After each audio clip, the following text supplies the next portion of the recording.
distinguished guests, the President of the United States and Dr. Jill Biden, accompanied by the Vice President of the United States and Maria Shriver.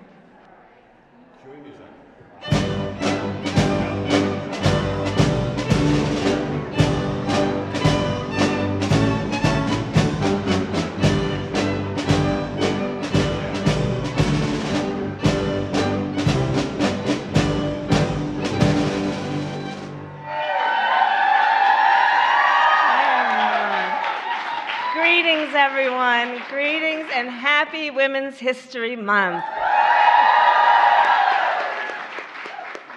To our incredible President Joe Biden, who of course we all know as a tireless fighter for the safety and well-being of women, to our First Lady, Dr. Jill Biden, who is a long-standing, lifelong champion for women's health and women's health research, to the first, second gentleman of the United States, my husband, Doug Emhoff, who's been a powerful advocate for gender equity, and to the members of our administration and all the extraordinary leaders, and I'm going to come to Maria later. It is an honor to be with all of you. So this month and every month, we honor the women who shaped our nation and our world through their vision, courage, determination, and incredible skill, and upon whose broad shoulders we all stand. So, as many of you know, my mother was a scientist, and when she began her career, only 7% of science and engineering PhD graduates were women. And even fewer, of course, were women of color. My mother had two goals in her life: to raise her two daughters, my sister Maya and me, and to end breast cancer. And because of the fact that our mother never asked anyone permission to pursue her dreams, within one generation, I stand before you as the first woman Vice President of the United States.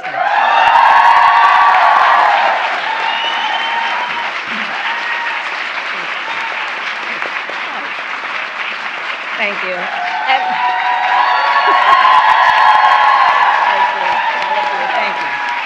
Thank you. And as Vice President, I have traveled to 20 countries in every hemisphere in the world. And I believe the measure of the strength of a democracy is measured based on the standing of its women. Yes. President Joe Biden and I then have been very intentional, and he's been an extraordinary leader of our country, in ensuring that we do all that we can to lift up the status of the women of our nation, including their economic status, understanding, of course, that when you lift the economic status of women, families benefit, communities benefit, and all of society benefits.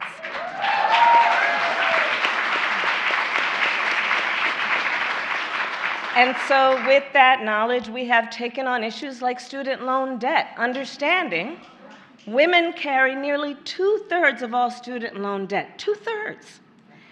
And we have canceled nearly $138 billion in student loan debt for almost 4 million Americans and counting, an average of more than $30,000 per person, and for public servants, including our teachers, of whom more than 70% are women.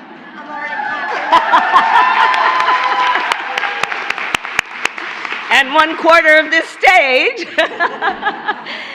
And for those who are in public service, like our teachers, we have forgiven an average of over $60,000 in student loan debt. To lift up the economic status of women, we have also invested in women entrepreneurs and small business owners. Across our nation, millions of women want to start or grow a business, but don't necessarily have access to the capital that allows them to do that. So building on work that I did with many of you in the United States Senate and under the leadership of our president, we have now invested billions of dollars to expand access to capital for women entrepreneurs. To lift up the status of women, we have lowered the cost of health care, in particular the cost of insulin for our seniors. What many of the leaders here know is that 1/5 of women over the age of 65 have diabetes, and far too many have had to make the choice between either being able to afford to fill their prescription or fill their refrigerator. We also know seniors who are women are 80% more likely to live in poverty. So the President and I and our administration capped the cost of insulin for our seniors at $35 a month.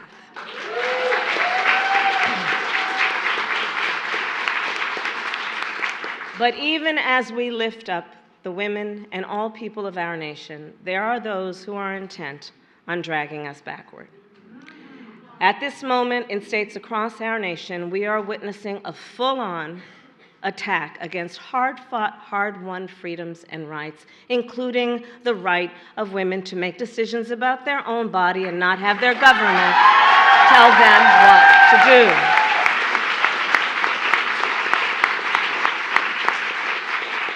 Today in America, 1 in 3 women of reproductive age live in a state with an abortion ban. Since Roe was overturned, I have met women who have had miscarriages in toilets because they were refused care. Women who went to an emergency room to receive care and were rejected because the health care providers there thought they would be sued and potentially sent to jail if they administered care. And it was only when she developed sepsis that she received care. Just last week, I visited a clinic in Minnesota where I met with medical professionals, courageous and dedicated women who provide critical health care and who see, like we all do, clinics across our country which have been closing and forced to close, leaving millions of women without access to essential, everyday, life-saving care. So, in conclusion, I'll just say this. There is so much at stake in this moment, and we each face a question. What kind of country do we want to live in? Do we want to live in a country of liberty, freedom, and rule of law, or a country of disorder, fear, and hate? Each of us has the power to answer that question. With our feet, with our voice, and with our vote.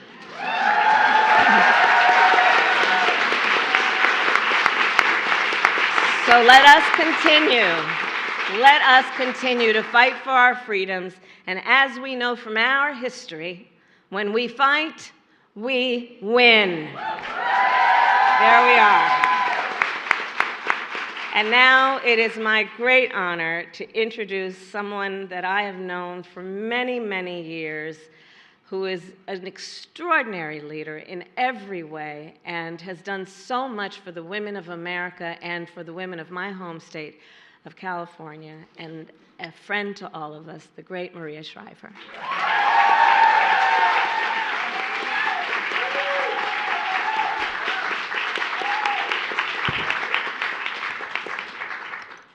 Thank you, Madam Vice President. As she just told me, that stands for MVP. I like that. Mr. President, Dr. Biden, thank you so much for inviting me here today, and all of you. I'd like to tell you to sit, but there's no chairs. But I want to say how extraordinary it is to see all of you, to see your faces, to watch you listen to the Vice President, to see the joy in your faces, to be with you all here to celebrate women's history in this extraordinary, historic home. You can just close your eyes and imagine the history that has been made here. You can see it on the walls, you can see it everywhere, you can feel it when you walk in. But today is a day to keep your eyes wide open, because you, my friends, are about to watch history get made. For the first time ever in our nation, a president, that guy right there,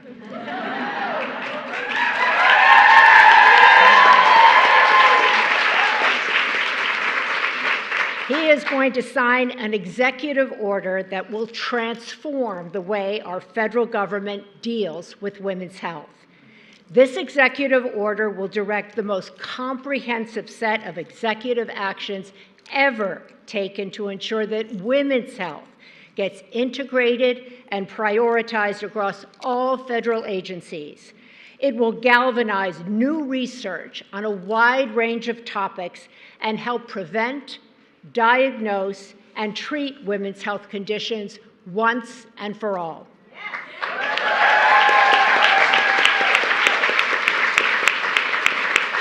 I also wager, and I'm not even a betting woman, but I'll bet today, that this is the first time a president of the United States has ever signed an executive order that mentions the words menopause and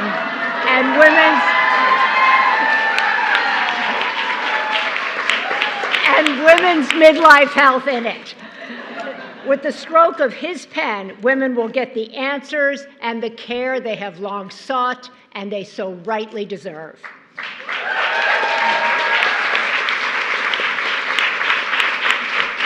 In the time since I first sat in the First Lady's office last April talking about the need for a new, comprehensive plan around women's health research, this White House, Jen Klein, Dr. Mazuri, Secretary Becerra, the entire White House, women of all ages, races, religions, and all political backgrounds, they came together and they have transformed, they have coordinated a revolution that will transform care for the 165 million American women in this country, women of all ages, all races, all ethnicities, and all political backgrounds. This president has also called on Congress to make a bold, big, brave investment of $12 billion. Think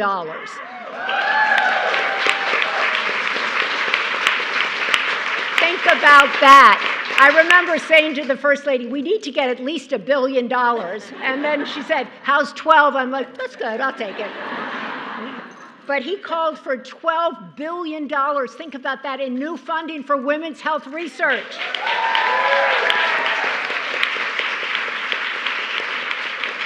This is an extraordinary example of government working quickly and working for those who have left behind. Dr. Biden, you deserve to stand so proud in this moment. It's true.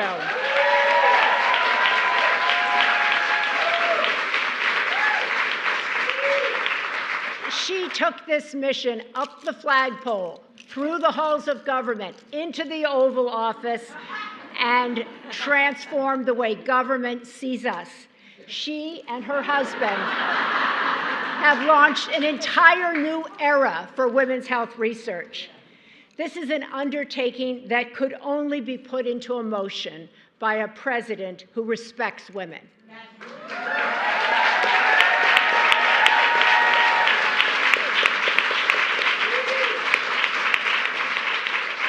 By a man who sees women, who understands women, and who wants the best for women, who wants us all to achieve our highest potential. Not too long ago, I was asked, Maria, why do we need women's health research? Why does this matter? I was like, let me tell you. It matters because women do not, nor do their doctors, have the necessary research or data to make informed decisions. It matters because women are sicker than they have ever been, and no one knows why. It matters because women make up 2/3 of those with Alzheimer's, and no one knows why that is. We make up 80% of those with autoimmune diseases, the majority of those with MS. No one knows why that is. Black and brown women are more likely to develop endometriosis and face pregnancy-related complications, and we don't have the research to tell them what to do about it. This matters because when women ask questions, they can't get answers because the majority of the research that's been done in this country has only been done on men. Most of the medications women take have only been tested on men. That's not right, that's not just, and it's going to change.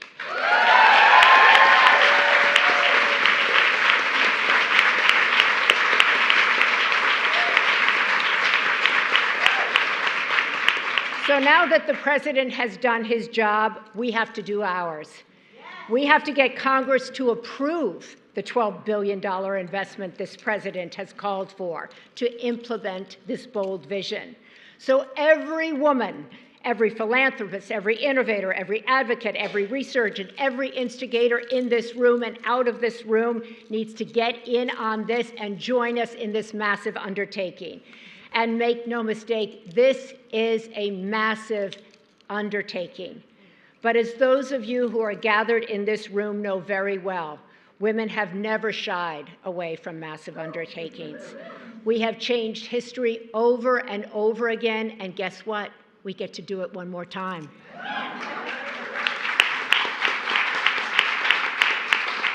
You know, today when I walked in here with my son Christopher and my brothers Timmy and Mark is the one that got me in the door, so I have to thank him. I couldn't help but think of our mother, Eunice Kennedy Shriver. Our mother spent a lot of time in this house pressuring her brother, President John F. Kennedy, to make changes for families who had children with intellectual disabilities. She pressured him to understand that it mattered whether they were included in research and whether they were included in all areas of life. She got to change history because he listened. She was a force of nature, but she was also a woman who struggled her entire life and our entire lives with her health. She had stomach issues, she had gut issues, she had sleep issues, and every doctor she went to, and she traveled all over this country visiting doctors, trying to get help, trying to get answers. She couldn't get any answers because they told her, "We don't have any answers for you." Everywhere she went, they told her to relax. They told her that maybe she was under stress, that maybe it was in her head. That didn't go over well. They gave her medications that made it so she couldn't sleep, that she couldn't eat. She ended up in a cycle that so many women find themselves in. Instead of getting better, she just kept getting worse. Her needs were dismissed time and time again, and she was the sister of the President of the United States. So imagine what it's like for millions of women who have no connections, who have no help, who can't even get time off for work to visit a doctor. The research and answers and the hope they need will now be on the way because of this man. Imagine how long this has taken for us to get to this moment. Imagine what it has taken for us to bring about this transformative change. Women of America, this is our moonshot. I call it the Minerva Challenge. It's way bigger than any one of us standing here or any one of us listening out in the country. We need to come together to bring this $12 billion home. If we want our children, our sisters, our mothers, and our grandmothers to be able to hold the world upon their shoulders, which they are already doing, we owe them our best efforts, and we owe them the best research that we can. So let's come together and do this for every single woman who has felt her health concerns have been dismissed, for every single woman who has been told to relax, for every single woman who has been told this is in your head. You don't feel what you tell me you feel. God forbid. Today we join forces and we begin anew. We begin together. With this moonshot and by working together, we can finally signal to women of all ages that at long last, we really do love them and value them to the moon and back. Now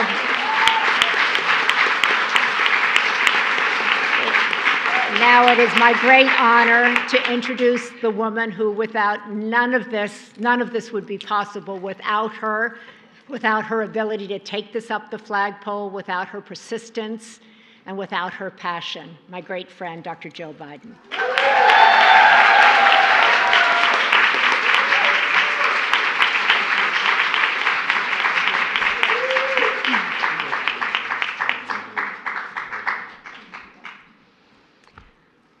Quote, "If you don't have an idea that materializes and changes a person's life, then what have you got?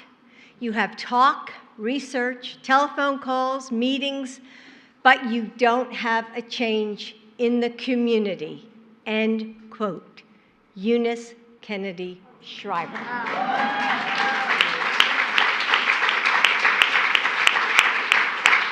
Maria, you live your mother's words purely, lovingly, and relentlessly. Thank you for your life's work and for being an amazing partner in this effort. Thank you.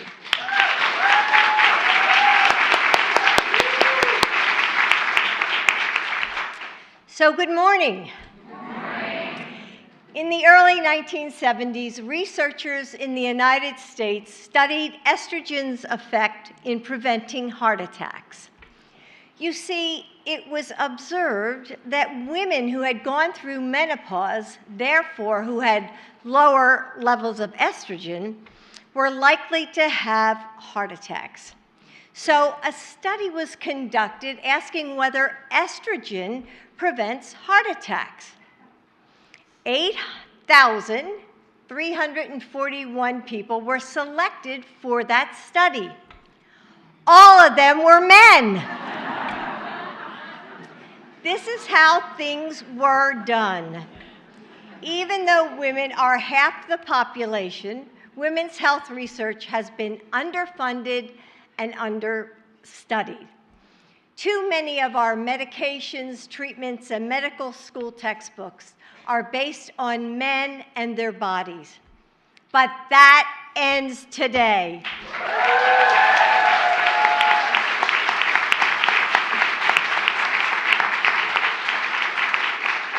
Finally, women will get the health care we deserve. In just a few moments, my husband, President Biden, see, Joe, now I just have to say your name, will sign the most comprehensive executive order in history to advance research on women's health. So on behalf of all of us, thank you, Joe.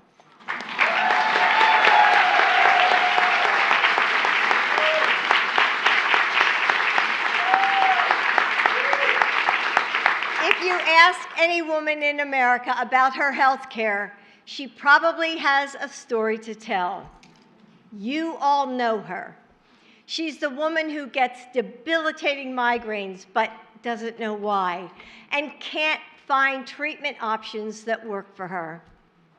She's the woman going through menopause who visits her doctor and leaves with more questions than answers, even though half the country will go through menopause at some point in their lives.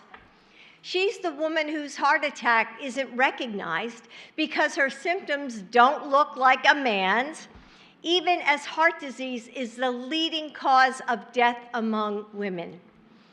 So many of us and so many of the women in our lives suffer from health conditions for which we simply don't have the answers or the solutions.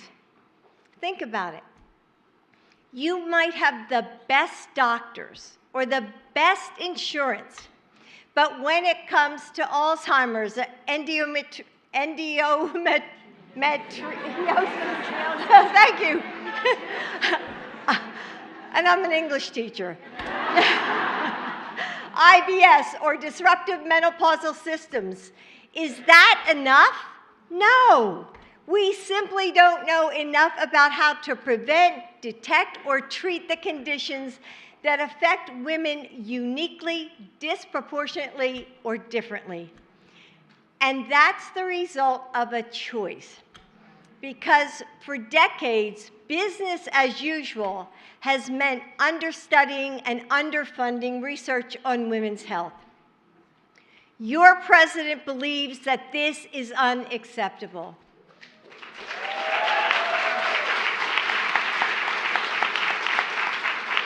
When Maria brought this issue to me and Joe less than a year ago, he knew it could make a real difference. And that's what Joe does best. He takes action and quickly. Joe is the first president to make investing in women's health, research, investing in your health, in our health, a top priority for the White House.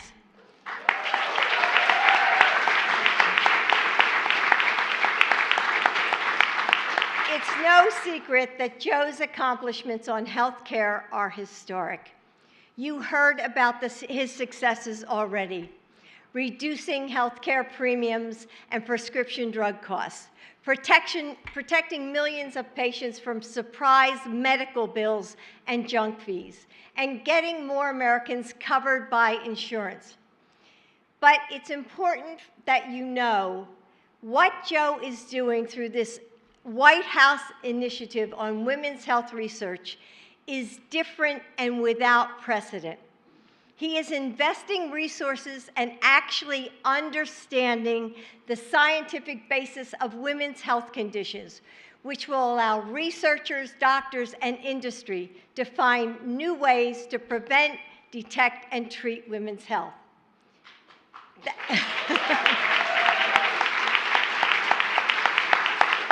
Thanks to Joe's experience and vision, he's approaching this problem differently, too.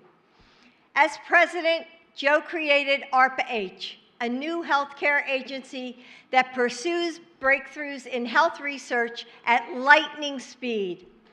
Just a few weeks ago, ARPA-H launched its first ever sprint for women's health, putting $100 million into women's health research and development.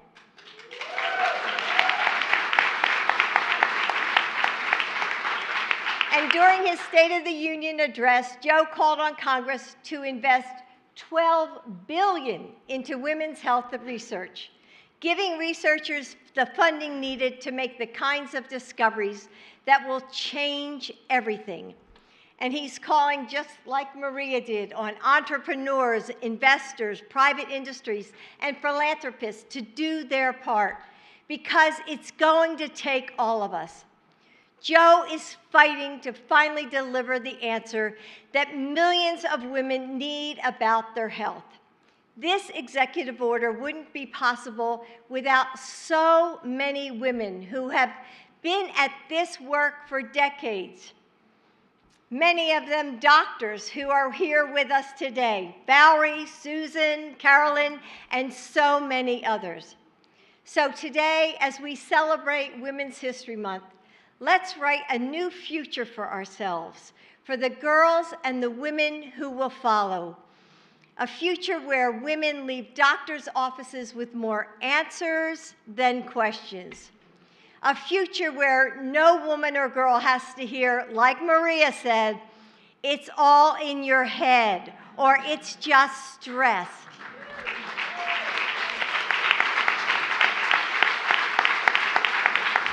A future where women aren't just an afterthought in a world designed for men, but the first thought in a world designed for everyone. A future where women don't just survive, they lead long, healthy, and happy lives. Today is just the beginning. Thank you.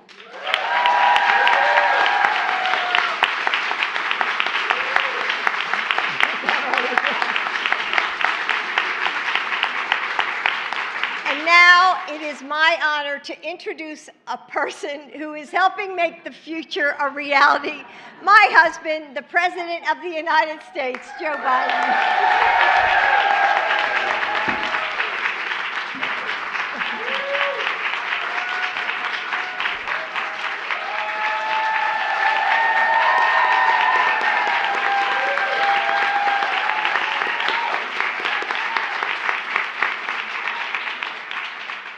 My name's Joe Biden. I'm Joe Biden's husband. Folks, happy Women's History Month. I'm smart enough to know that when you have Jill, Kamala, and Maria, and all of you, the most powerful, accomplished women in the room, all at once, I just should hush up, as my mom said, and leave. But all kidding aside, just let me say this. Yesterday was St. Patrick's Day here at the White House. Today's Women's History Month. Two of the best days of the year, back to back. The late Irish poet Eve Ann Boland wrote, "I've learned my name. I rise, I rose up, I remembered it, and now I can tell my story. It was different from the story told about me. End of quote. That poem entitled Mother Ireland, but she captures the spirit of women's history in America as well. And, you know, in your own way, all of you, or generations of women before you, have risen up, shown your power, and told your story. It's made all the difference in the world in telling the full story of America. We're the only nation in the world divided and defined. Every other nation is defined based on geography or ethnicity. We're the only nation based on an idea. Think about it. We hold these truths to be self-evident, that all women and men are created equal, endowed by, etc. Treated equally our whole lives are supposed to be. We've never fully lived up to that, but we never walked away from it either. But Jill and I, Kamala and Doug, and the entire administration have never walked away from it either, especially when it comes to women. To state the obvious, women are half the population and underrepresented across the board, but not in my administration.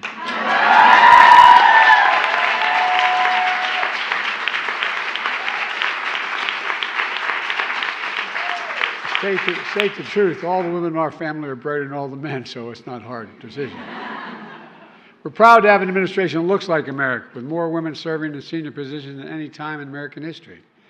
Our historic vice president, who's doing an incredible job.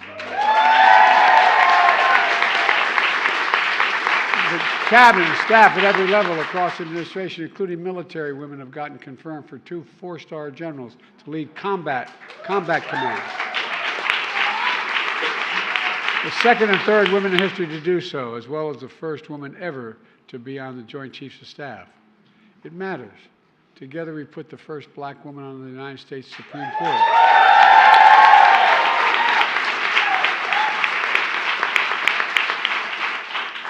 And I'm mildly prejudiced, but I think she's the brightest person on the court.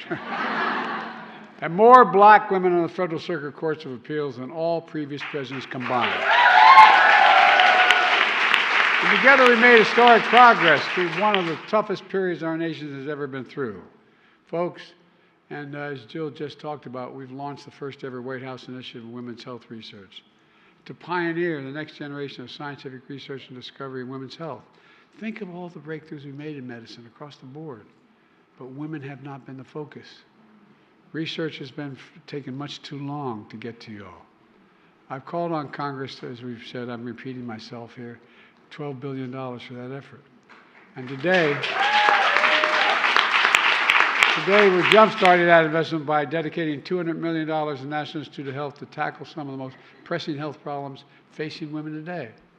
With the executive order I'm about to sign, I'm directing the most comprehensive set of executive actions ever taken to improve women's health, ever taken. And I'm going to ensure that women's health is integrated and prioritized across the entire federal government. It's not just in women's health, not just at NIH, the National Science Foundation, the Defense Department, the Environmental Protection Agency. I mean, across the board, this is really serious. And I will spearhead new research and innovation for breakthroughs in a wide range of women's health needs, and that they experience you experience throughout your lives. Because it really matters. It matters. Because we're focused on supporting women together, our administration has turned around the economy. Because we focused on women, by the way. Focused on women. We've achieved the lowest unemployment rate for women in 70 years. More women, especially mothers, in the workforce than ever before.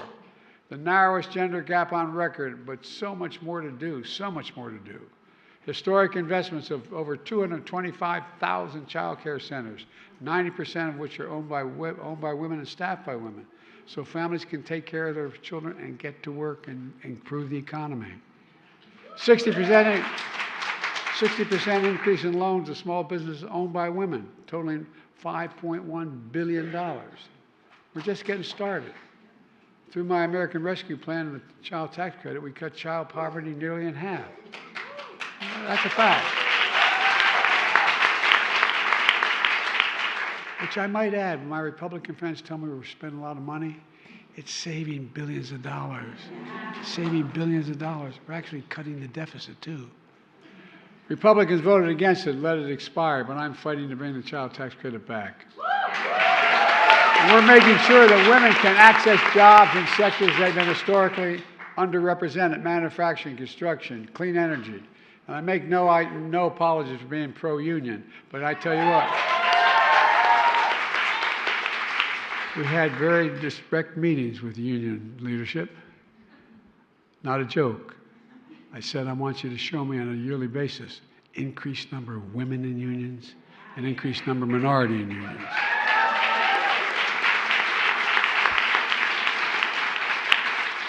All kidding aside, there's not a damn thing a man can do that a woman can't do.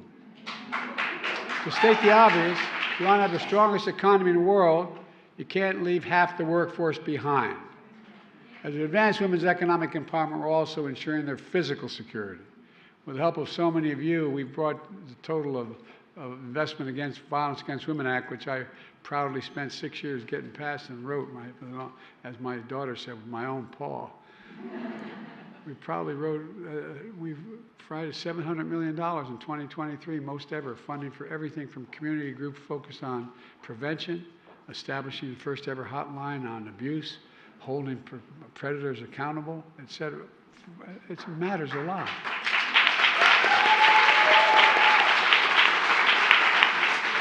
Because of women leaders in Congress, I also signed the most significant gun safety law in nearly 30 years. To keep guns out of the hands of convicted domestic abusers. The idea I had to fight to get that done? Convicted domestic abusers were not allowed under the law I wrote saying they cannot own a weapon. And so in addition to that, we finally got it passed. Anyway. So our children can learn to read and write, not learn how to duck and cover in school. I mean, seriously, think about that. In the year 2024, we're talking about children learning to duck and cover in school? But I will not stop until I ban assault weapons again in high-capacity magazines. Not a joke.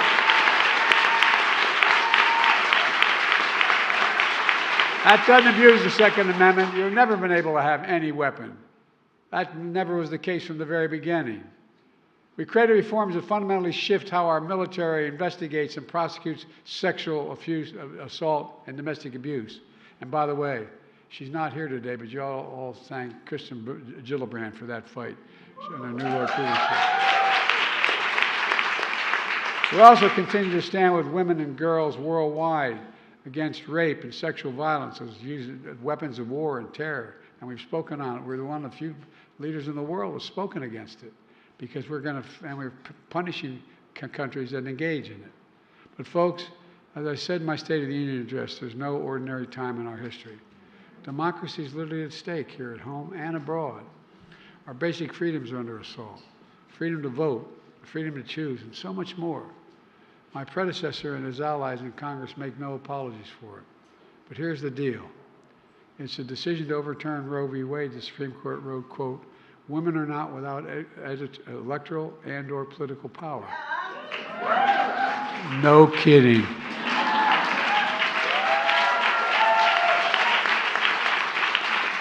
As they say in Claymont, Delaware, where I spent my childhood, they ain't seen nothing yet.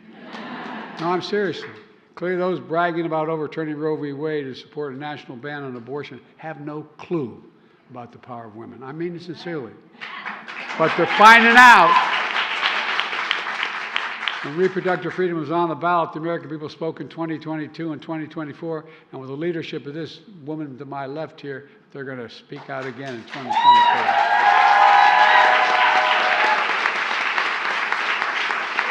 When you send me a Democratic Congress that supports reproductive freedom, I promise you, we will restore Roe v. Wade again as the law of the land.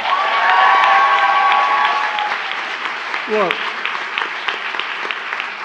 you've been standing a long time. So let me conclude this. You can't lead America with old ideas that take us backwards. To lead America, I was with Xi Jinping in the Tibetan Plateau. I traveled 17,000 miles with him. I spent more time than any other world leader. And the Plateau, he asked me, he said, "Can you define America for me?" I said, "God's truth." And I said, "Yes, I can. One word, possibilities." We're the only nation in the world that believes anything's possible. To lead the land of possibilities, we need a vision for the future, laying out what we can and should do and what we're going to do. I made it clear I see a future I see. I see a future where we defend democracy, not diminish it. A future where we restore the right to choose and protect our freedoms, not take them away. A future where the middle-class family has a fair shot and the wealthy begin to pay their fair taxes. I see a future where we save the planet from a climate crisis and our country from gun violence, all within our power. And above all, I see a future for all of America, a future for my daughters, my 4 granddaughters. By the way, they're incredible. You should meet my granddaughters. Oh, you think I'm kidding? I'm not. A future for all women. And I'll always be president for all Americans because I believe in America. And that's without any exaggeration, I believe in you. You're the reason I'm more optimistic than I've ever been in my entire career. So let's rise up. Know our power. Tell our story. Let's remember who we are, for God's sake. We're the United States of America. There is nothing beyond our capacity. Nothing, nothing, nothing, and we work together. So God bless you all. May God protect our troops. You are the best. It's a great honor. I really must thank you. Thank you, thank you, thank you.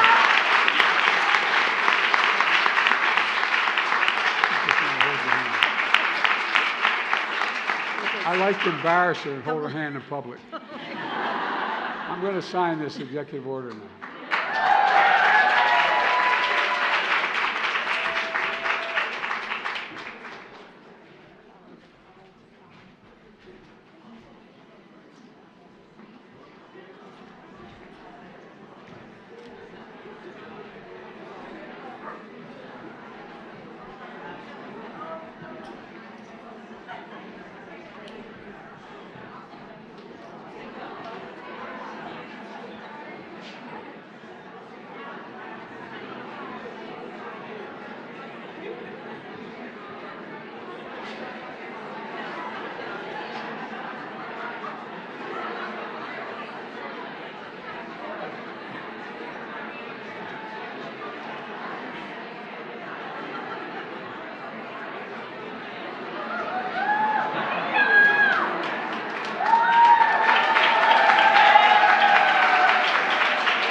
Thank you, thank you. Thanks. Thanks for getting her in. There's my brother. There's my son.